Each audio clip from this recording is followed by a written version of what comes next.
à tous. Comment allez-vous ce matin? Bien, c'est chouette d'être avec vous. Je veux bien que vous disiez à votre voisin, t'as bien fait d'être là ce matin parce que Dieu a quelque chose à te dire. Vous voulez bien? Il y a des gens qui ne se tournent pas. Dieu a quelque chose à te dire ce matin. Amen. On va dans 1 Roi 18. On va dans l'Ancien Testament. Et on va voir un texte avec Élie. Et vous allez voir en fait que je suis balèze. Avant 1 Roi 18, il y a 1 Roi 17. Et souvent les gens ne font pas trop le lien entre les textes. On va de chapitre en chapitre. Il faut savoir quand la Bible a été écrite, il n'y avait pas de chapitre, il n'y avait pas de verset. C'est les massorètes, c'est les scribes dans l'Ancien Testament qui ont fixé le message. Et puis pour que ça soit plus facile d'aller retrouver en fait les endroits, en fait, on a mis des adresses comme ça, c'est les chapitres et les versets. Et en fait, 1 Roi 18, c'est juste après 1 Roi 17, et là on est sur quelque chose qui est assez fort. Élie va confronter en fait Akab et Jézabel. Akab, c'est le roi qui est installé en Israël. Et son épouse Jézabel ils ont rétabli le culte païen dans la nation. Et Élie va prier, et en fait le ciel va se fermer. Il y a 3 ans et demi de sécheresse. Il n'y a plus du tout de pluie qui va tomber sur la terre pendant 3 ans et demi. Et on est vraiment avec cet homme, il est de la même nature que nous, c'est Élie. Pourtant, en fait, dans ce qui est en train de se passer, Dieu prend soin aussi des gens. Dieu sait exactement comment les choses se passent. Et comme ça, Élie va être envoyé vers une femme. Et elle a un fils, il y a toute une histoire qui est là. Et à tel point que pendant tout ce temps-là, l'huile et la farine ne manquent pas dans cette maison. Élie est nourri, cette femme est nourrie. On sent qu'il y a une puissance de vie, on sent que le miracle est dans cette maison. Et même si autour de nous, il y a des choses avec de la sécheresse, Dieu prend soin des maisons de ceux qui lui appartiennent. Amen. Et l'histoire écrit, on est dans 1 Roi 17, que le fils de la maison, à un moment donné, est touché dans une maladie violente, à tel point que le garçon va décéder. Mais Dieu prend soin de cette maison et en fait va ramener le garçon. Et en fait, Élie va pouvoir rendre le garçon à la maman. Il y a vraiment une puissance de vie qu'elle a. C'est l'ambiance qu'elle a générale.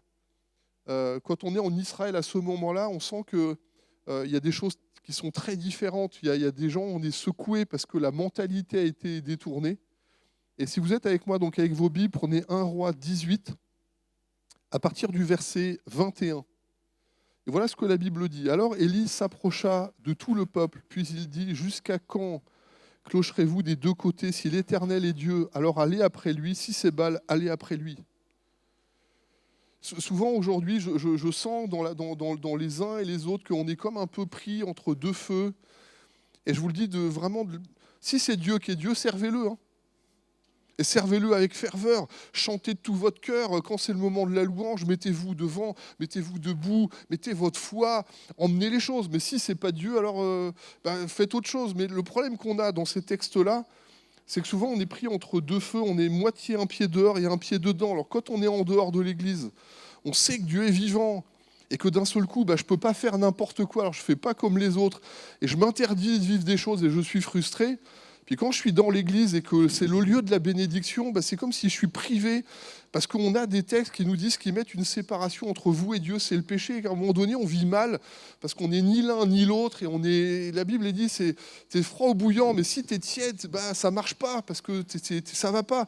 Moi, quand je vois des textes comme ça, je me dis, si c'est l'Éternel qui est Dieu, éclatez-vous les amis. Éclatez-vous dans la prière, vivez votre foi dans la louange, servez le Seigneur, témoignez avec puissance, vivez les choses avec cœur, parce que c'est ça qui fait la différence. Si votre vie spirituelle est plomb-plomb, et qu'à un moment donné, à chaque fois que vous êtes là, vous voyez les choses de loin, au bout d'un moment, ça ne marche pas, puis on est frustré. Voilà comment on m'a présenté les choses quand je me suis converti. Le pasteur, donc je dis vraiment, Dieu est là, j'ai été touché par Jésus, super, surtout, reste fidèle à ton assemblée, ne quitte pas ton assemblée, donne ta dîme. Surtout, ne quitte pas l'église, donne ta dîme. Puis entre maintenant et le moment où Jésus revient, ça risque d'être long. Donc sois patient, serre les dents, mais surtout, quitte pas l'église et donne ta dîme. Bonjour l'ambiance. Hein. Puis moi, je lis dans ma Bible, alors ça m'a mis un coup de massue, mais moi, quand je lis dans la Bible et que je vois l'évangile, je vois la puissance de Dieu, je vois la fraîcheur. Je vois vraiment Dieu qui est à l'heure. Je me dis, waouh, Seigneur, c'est ça que je veux vivre. Et en fait, Dieu il me dit, entre maintenant et le moment où Jésus revient, parce que vous savez que Jésus revient ou pas? Ouais, c'est ça. L'évangile, c'est ça. Jésus sauve, Jésus guérit, Jésus baptise du Saint-Esprit. Jésus revient, les amis. Éclatez-vous, vivez votre foi, parce qu'entre maintenant et le moment où Jésus revient, vous avez des années où vous pouvez faire des choses de dingue avec Jésus, parce que Jésus, c'est vivant. Je vous confesse, lundi dernier, j'avais pastoral et j'ai séché la pastorale parce qu'il y avait une réunion qui m'intéressait. Je dis, je veux quand même aller voir ce qui se passe là-bas. Écoutez, c'était un truc de... Plusieurs prédicateurs ont suivi. Il y avait une réunion vraiment de... On a vraiment prêché l'évangile dans les accents, pour moi, les plus simples. Jésus, là. Jésus, il est vivant. Si tu crois en lui, il est là. Il va agir. Si ton Dieu est vivant, il va te répondre. Hein.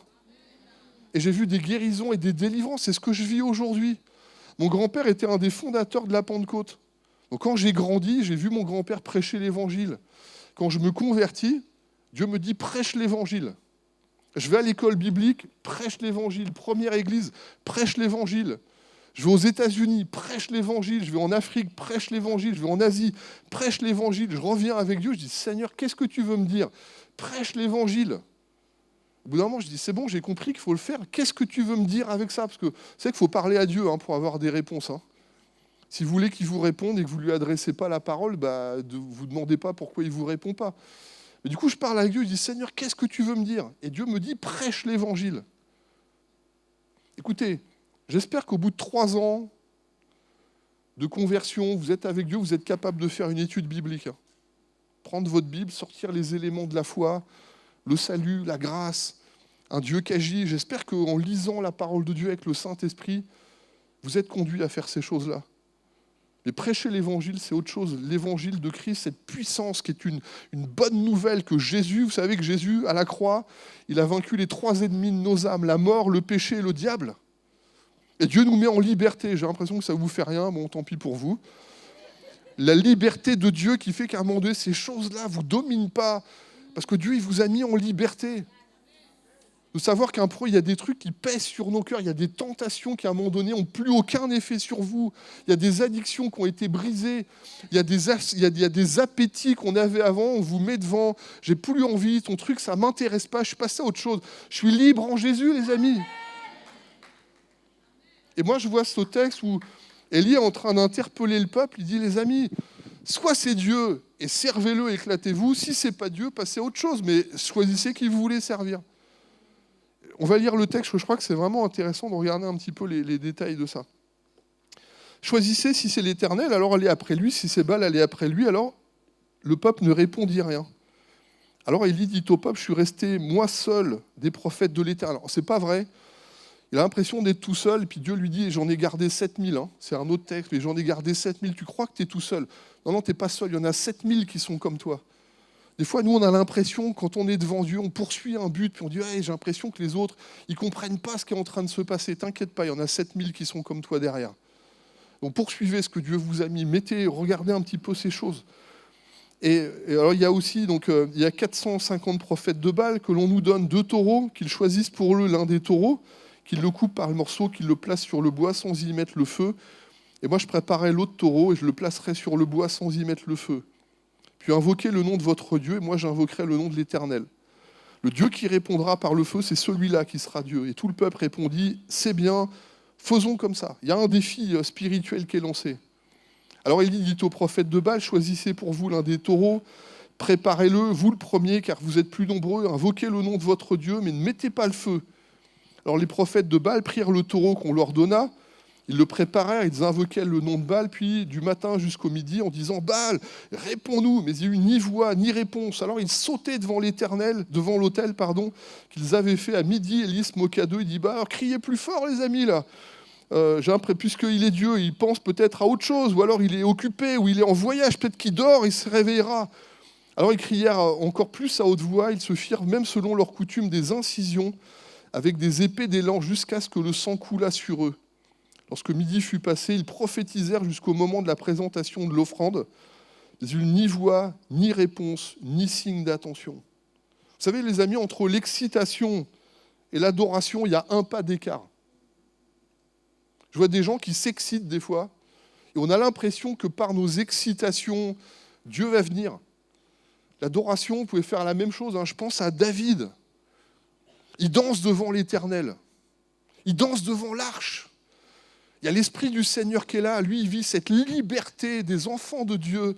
Et devant l'arche, wow, il est en train de vivre un moment spirituel à tel point que ce que les autres pensent à côté, c'est pas trop le problème. Et moi, je suis tellement dans cette présence. Il vit un moment de dingue. Et je vois des gens, des fois, on n'ose pas quand c'est Dieu. Mais tu sais, de la ferveur. On chante du bout des lèvres. C'est le moment de prier, on prie du bout des lèvres comme si on va déranger les uns et les autres. Vous y croyez ou vous y croyez pas, vous? Jésus est vivant ou pas? Là, pourquoi est-ce que quand c'est le moment de vivre les trucs, on est comme si on est... Est-ce que c'est moi? Est-ce que j'ai le droit? Est-ce que je suis un peu timide? J'espère que vous ne levez pas les mains trop. J'espère qu'il ne faut pas taper trop fort dans les bras. Je dis, les amis, qu'est-ce que tu vis, quoi? Moi, je vois cette pensée qui est là. Imaginez un petit peu dans tous les moments que je vis en ce moment. J'étais à Bethel Church. On était dans une grande rencontre de guérison. La même soirée, j'ai vu 300 guérisons divines. Pas une ou deux, 300 guérisons divines. Il y a des gens, ils verront jamais ça dans leur vie. En une seule soirée, une dame qui était hémiplégique, qui était en assistance pour marcher, monte sur l'estrade, se plie de tous les côtés, saute de tous les côtés, descend, elle est guérie par Dieu. Sa famille était derrière, ils n'avaient jamais vu ça, c'est la puissance de Dieu qui est là. Puis là, il y a quelqu'un, 45 ans bloqué, et l'autre, 30 ans de douleur, et l'autre, il ne peut pas bouger. Et il y a des guérisons comme ça, 300 comme ça dans la même soirée. Lundi dernier, j'étais à ma rencontre, je me sens pas du tout repris par Dieu. J'ai séché la pastorale, j'ai eu un moment spirituel avec Dieu de dingue. Les gens étaient là, une ambiance de foi, les évangéliques, les pentecôtistes, les baptistes, il y avait même des cathos qui étaient là. Dans la salle, des curés en soutane qui étaient là, mais les gens, ils priaient, ils chantaient, ils étaient devant Dieu, ils ne s'intéressent pas de savoir commenter. À un moment donné, c'est pas ça l'objet, c'est est-ce que Jésus, c'est ton sauveur? Alléluia! Et tout le monde était là, il y a eu des guérisons, des délivrances. Même le prédicateur, il se lance dans un truc, je dis, mais qu'est-ce qu'il fait le frangin? Moment spirituel, délivrance, guérison, mais vraiment, comme ça, on dirait qu'on était tous ensemble et on priait les uns pour les autres, c'était un truc de dingue. Puis il dit, prenez, vous croyez, je vais prier. Si vous avez des gens que vous connaissez qui sont malades, prenez vos téléphones, appelez-les, je vais prier pour eux. Alors moi, bon pentecôtiste, je commence à regarder, je dis, mais qu'est-ce qu'il fout le frangin? Mais c'est pas possible, on ne doit pas faire ça, c'est pas dans la Bible. Bon, il n'y avait pas de portable à l'époque. Et il suscite la foi, les gens y croient, il y a des guérisons comme ça devant tout le monde. Et les gens appellent. Et c'est quoi? Il n'y a pas eu 2 ou 3, on était 1800 dans la salle, il y a au moins 500 personnes qui viennent devant. Ils appellent les amis et tout ça. Donc, tu sais, quand on appelle, souvent, il y a le nom qui est là. Alors, tout le monde est en train de... Guéris-le. Mais il y avait une foi là-dedans. Vous savez quoi? Dieu a répondu à la foi.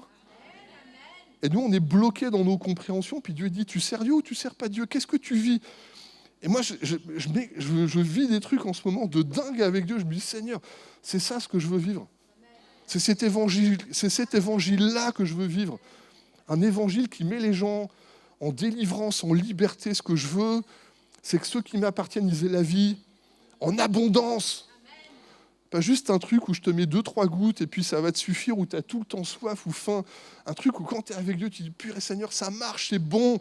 Et Seigneur, je prie, je suis avec toi.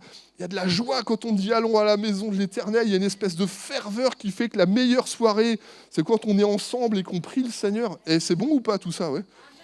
Seigneur, t'es là. Mais ouais. Et je vais le faire. Mais entre l'excitation et l'adoration, il y a juste un pas avec un état d'esprit et la foi. Et moi, je me dis, Seigneur, c'est ça que je veux vivre aujourd'hui. C'est de ça dont j'ai besoin. C'est de ça dont les gens ont besoin aujourd'hui. Une liberté qui vient de Dieu, qui dit, Seigneur, je passe à autre chose parce que tu es vraiment avec moi. Je continue le texte. Alors il dit à tout le peuple, approchez-vous de moi. Et tout le peuple s'approcha de lui, et Élie rétablit l'autel qui avait été renversé. Puis il prit 12 pierres d'après le nombre des tribus de Jacob, auxquelles l'Éternel avait dit, Israël sera ton nom. Et il bâtit avec ces pierres un autel au nom de l'Éternel. Vous savez ce qui se passe? Il dit, les amis, je ne sais pas où vous êtes dans votre cœur, je ne sais pas où vous êtes dans votre foi. Il y a un moment donné, c'est le temps de se rassembler, les amis. Là où vous êtes, quelles que soient peut-être les errances de vos vies, quelles que soient à un moment donné les souffrances que vous avez vécues ou les détours qui ont été pris, dans tous les endroits où à un moment donné des choses ont été bloquées chez vous, il y a un moment donné, ce n'est pas le temps de tout le temps regarder derrière. Je vais vous dire une vérité. Ce qui s'est passé dans votre vie hier, vous n'y retournerez pas, c'est fini. C'est un temps qui ne vous appartient pas. Aucun d'entre nous retournera pour réécrire l'histoire dans le passé. Personne, quel que soit ce que vous avez vécu avant, aucun d'entre nous retournera pour régler les choses. Par contre, il y a quelque chose que vous pouvez faire aujourd'hui. Et aujourd'hui, vous avez la possibilité de changer votre avenir. C'est quand vous changez vos habitudes d'aujourd'hui, vous allez influencer sur votre avenir. Demain non plus vous appartient pas. C'est le domaine de Dieu. Mais ce que vous faites aujourd'hui, ça changera votre avenir. Vous savez, quand vous avez des routines de vie, quand vous avez des choses dans vos vies que vous mettez aujourd'hui dans vos vies, c'est ça qui vous donnera votre avenir. Et quand je regarde, quand on discute un peu avec les gens, on se rend compte qu'il suffit de savoir quelques routines personnelles pour dire « tu vas réussir ». Il y a des gens qui disent « si tu continues comme ça va mal se passer ». Par contre, quand tu mets les éléments de la foi, que tu es là, quand on se rassemble pour Dieu, qu'on dit « waouh Seigneur, il y a des choses que tu es en train d'ouvrir ». Vous savez qu'à Orléans, ça bouge. Hein. Vous y croyez ou pas? Ouais. Il y a 2 ans, il y avait la moitié de l'auditoire ici. Il y a 2 ans, c'était à peine 280. Aujourd'hui, c'est 500, c'est ça? 520, 530. Les auditoires, en 2 ans, il y a des églises, ils ont gagné 10 personnes à Orléans. Vous avez doublé l'auditoire en 2 ans. Vous croyez que ça se passe comme ça si Dieu n'est pas au milieu, là? 35 baptêmes au mois de juin. Vous aviez vu la fête qui était là? Les jeunes qui montaient, les moins jeunes, cette espèce d'ambiance de foi qu'on dit qu'est-ce qui se passe ici? C'est pas parce qu'on est là, hein, parce que Dieu est là que ça marche. Hein. Parce que Jésus est vivant au milieu de nous que ça marche.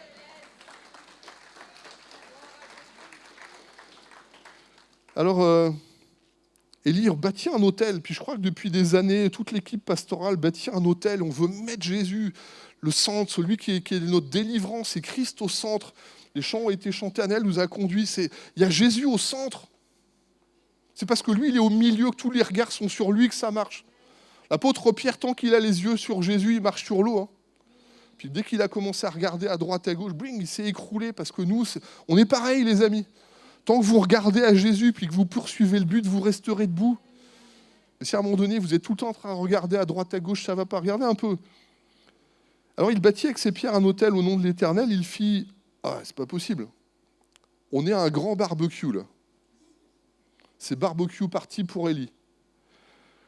Il fit tout autour de l'autel un fossé de la capacité de 200 mesures de semences, 2 mesures de semences. Il arrangea le bois, coupa le taureau, donc le barbecue est prêt. Il plaça le bois, puis il dit, remplissez 4 cruches et versez-les sur l'holocauste, sur le bois, puis il dit, faites-le une seconde fois, et puis ils le firent une deuxième fois, faites-le une troisième fois. Quand on lit le texte comme ça, on dit, bah ouais, c'est quoi le problème? Tu vas au robinet, t'ouvres. Vous vous souvenez que je vous ai dit qu'on était en pleine période de sécheresse? On est en pleine période de sécheresse. Est-ce qu'il y a des spécialistes de barbecue là-bas?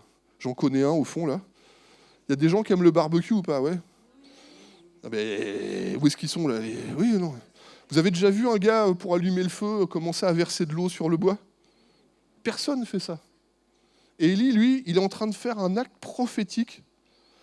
Il met l'autel et il commence à arroser d'eau. Alors nous, quand on lit le texte, on passe à côté de certains sujets. Quand on dit des cruches, en fait, c'est les vases qui servent à la purification. 180 litres. 4 cruches, 720 litres. On est en pleine période de sécheresse. 3 fois 720, 2000 litres. Excusez-moi du peu, hein. On est en plein moment où il y a un défi spirituel. Les autres se sont excités toute la journée, il ne s'est rien passé.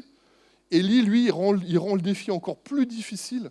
Il arrose d'eau ce qui doit être consumé, ce qui doit être brûlé avec 2000 litres. Est-ce que quelqu'un aurait allumé son barbecue comme ça?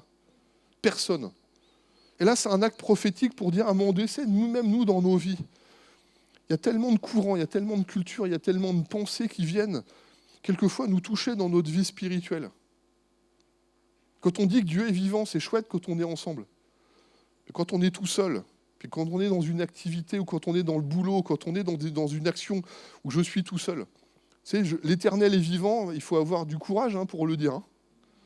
Et il faut avoir la foi pour pouvoir le dire en disant « Seigneur, tu es vivant, tu vas le faire, vous êtes à l'hôpital, il y a des choses qui vous touchent dans votre santé, il y a des choses qui touchent votre famille. » Vous savez combien de fois on a été abreuvé pour dire « Ouais, tout le monde peut le faire, mais ton Dieu, tu crois vraiment que ton Dieu est capable de le faire ?» Tu vas à l'église le mardi soir, c'est le mardi. Hein. Le mercredi, tu vas à l'église pour prier. Parce que tu crois vraiment que ton Dieu va changer les choses. Puis on dit, ouais, à l'intérieur, on râle, on dit, ouais, mais oui, Dieu va le faire, mais oui, Dieu va le faire. Puis en fait, vous y croyez encore que Dieu est capable de le faire ? On a tellement été abreuvés par des choses où autour de nous, tout nous dit, mais non, mais Dieu n'existe pas, il ne faut pas y croire. La science nous dit non, les gars nous disent non, tous les gars, on est attaqués de tous les côtés, mais vous y croyez encore, vous, que Dieu est capable de le faire ? Et notre foi est comme abreuvée par ça, et il y a besoin du feu de Dieu pour que ça marche. Et moi, je trouve ça incroyable de voir comment Élie est capable, lui, de le vivre, à tel point que l'eau coula autour de l'autel et on remplit non seulement, mais tout le fossé. Les amis, je me pose la question, combien d'entre nous, on a commencé avec cette joie de Dieu, puis les années sont passées, le temps est venu, puis il y a eu des revers, il y a eu des choses qui ne sont pas passées comme on attendait. C'est comme si notre foi à l'intérieur s'était étriquée, comme si quelque chose était devenu trop petit pour nous, comme si à un moment donné, les blessures, c'est les traumas, c'est ce que c'est un trauma, c'est une blessure. Les traumas, on peut soit avoir des traumas, des blessures violentes, parce qu'on a pris un coup très violent. Mais les traumas, ça vient aussi, en fait, quand on est frustré de choses légitimes qu'on ne nous donne pas. Je donne un exemple. Un enfant qui a soif, ne pas lui donner un verre d'eau, c'est le frustrer. C'est-à-dire qu'on le prive de quelque chose qui, légitimement, devrait lui être accordé. Quand vous avez un gamin qui a soif, qu'on ne lui donne pas un verre d'eau, on vient de le blesser dans son âme. Et réfléchissez, les amis, combien de fois dans vos âmes, vous avez vécu des fois des injustices, des choses qui vous ont blessé à l'intérieur au point de dire, ou de ne pas le dire, parce qu'au bout d'un moment, on ne le dit plus, parce que de toute façon, ça ne sert à rien que je le dise. Personne n'écoute, puis personne ne fait attention. Puis s'il avait su, il ne l'aurait pas fait, il ne l'aurait pas dit, il ne l'aurait pas fait comme ça. Puis pasteur, si tu avais été inspiré, tu ne serais pas passé à côté de moi sans me le dire. Combien de fois, en fait, on reproche, parce qu'il y a un trauma, il y a quelque chose qui a été blessé dans nos âmes. Alors on vient devant Dieu en disant, Seigneur, toi, tu peux encore le faire, mais il y a comme si quelque chose nous dit, j'y crois plus vraiment. Et tout ça, c'est dans toutes ces cruches d'eau qui ont été mises sur l'autel, qui ont été comme si... Et normalement, ce qui devrait brûler dans ta vie, c'est devenu comme étouffé, comme devenu étriqué parce que ça ne marche pas. Juste continuer le texte. Au moment de la présentation de l'offrande, Élie le prophète s'avança et il commence à prier l'Éternel. Vous avez vu Jésus ? Jamais d'excitation, et pas de cri. Jésus ne crie pas. Il sait qui il est, il sait ce qu'il va faire. Il sait ce que Dieu veut qu'il se passe. Et j'ai trouvé cette prière d'Élie absolument incroyable. Parce qu'Élie, il est là, il y a un grand défi spirituel. Et pourtant, quand Élie il est là, il est tranquille, éternel. Dieu d'Abraham, d'Isaac, d'Israël. Non, pas de Jacob, dans le texte, c'est bien marqué d'Israël. Nous, on a tous le réflexe de dire, parce que c'est un nom de Dieu dans l'Ancien Testament, il est le Dieu d'Abraham, d'Isaac et de Jacob. Et on ne comprend pas ça, nous, en tant que Français, on ne comprend pas ce que ça veut dire, cette expression, et on la répète comme ça, comme si c'est logique. Il est le Dieu d'Abraham parce qu'il est le Dieu de l'appel. Dieu nous appelle. Abraham a été appelé, c'est le père de la foi. Il est le Dieu d'Isaac, il est le Dieu de la bénédiction. Et il est le Dieu de Jacob, il est le Dieu de la multiplication. Mais quand le nom a changé, que Élie se lève, il dit, t'es le Dieu d'Abraham, de l'appel, t'es le Dieu de la bénédiction, mais t'es le Dieu de la victoire, parce que Israël, on est vainqueur avec Dieu quand on a donné la victoire à Dieu. Amen. Et là, de manière très claire dans sa foi, Élie se lève devant tout le monde et dit, je sais que t'es le Dieu qui appelle, je sais que t'es le Dieu qui bénit, et je sais que t'es le Dieu de la victoire. Et nous, quand on lit, on passe sur le texte, qu'on lit comme ça, et on passe à côté. Que l'on sache aujourd'hui que tu es Dieu en Israël, que je suis ton serviteur. Vous avez une petite confession personnelle. D'histoire de famille, je suis avec mon grand-père, bref, je suis au soir, on est tard dans sa vie, et je suis avec mon grand-père. Et je me souviens, c'est un homme qui a prêché l'évangile, il s'est converti, il avait 17 ans. Alors les jeunes, là, tous ceux qui ont moins de 20 ans, vous voulez bien vous lever là ? Les moins de 20 ans, vous voulez bien vous lever. Normalement, les moins de 20 ans, on le savent. Les moins de 20 ans, vous allez bien vous lever, ok. Mais les autres, regardez-les, mais ça parle aussi à tous les âges. Mon grand-père est parti aux États-Unis à l'âge de 13 ans. Il entend l'évangile à 17 ans, il se convertit. À 18 ans, il prêche l'évangile. À 19 ans, il est responsable du premier groupe de jeunes des ADD de France. Ça s'appelait les œillets blancs au Havre. Et il prêche l'évangile, 200 jeunes. À 22 ans, il a fondé sa première église, Honfleur. 56 personnes se sont converties la première année de la prédication. Et il a fondé 6 églises à l'âge de 22 ans.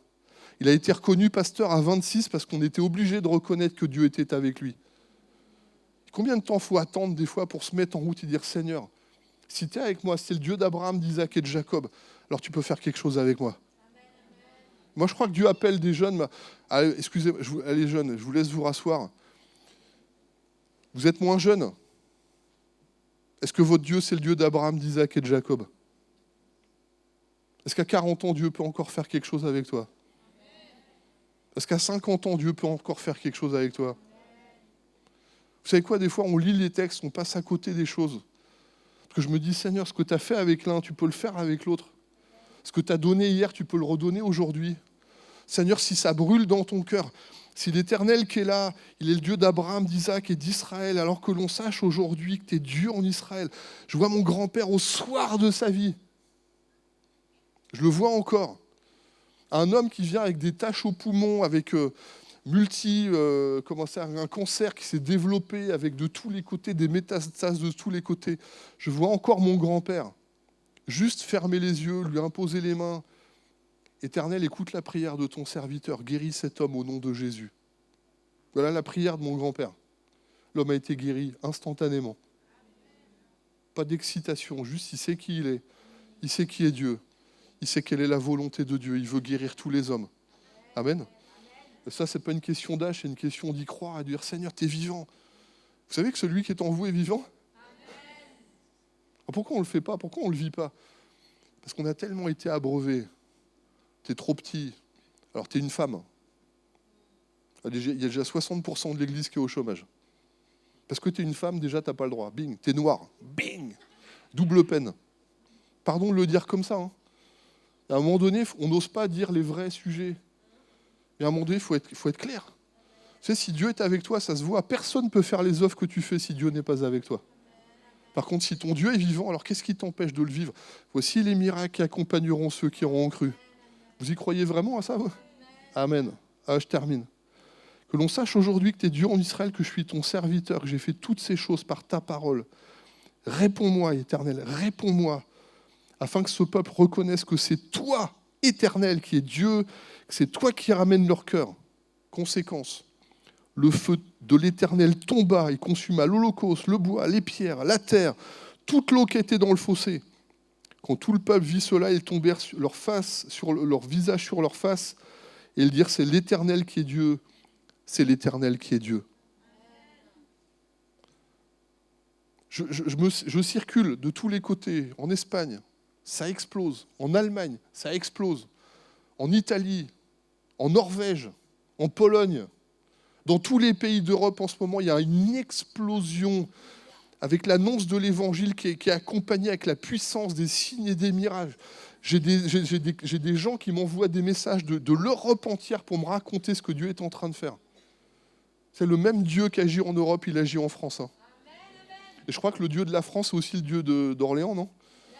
Vous y croyez vraiment à ça?